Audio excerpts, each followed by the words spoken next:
তো দেখো আমি ছাদের মধ্যে ফুলকপি নিয়ে চলে এসেছি। এই যে দেখতে পাচ্ছ ফুলকপি, এই ফুলকপিগুলো এখন আমি রোদে শুকাবো।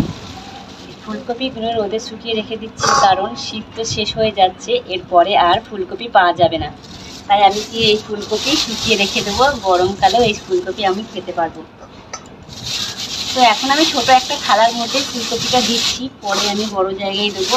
আরও কয়েকটা ফুলকপি নিয়ে আসবো, নিয়ে এসে শুকিয়ে শুকিয়ে রেখে দেবো। ফুলকপি খেতে তো খুবই ভালো লাগে, আর শীত শেষ হয়ে যাচ্ছে, এরপরে আর ফুলকপি খাওয়া যাবে না। তাই আমি অল্প অল্প করে শুকিয়ে রেখে দেবো। শুধু ফুলকপি নয়, আমি মটরশুঁটি, তারপরে আরও অনেক কিছুই রোদে শুকিয়ে শুকিয়ে রেখে দিই। গরমকালে এগুলো আবার খাওয়া হয়।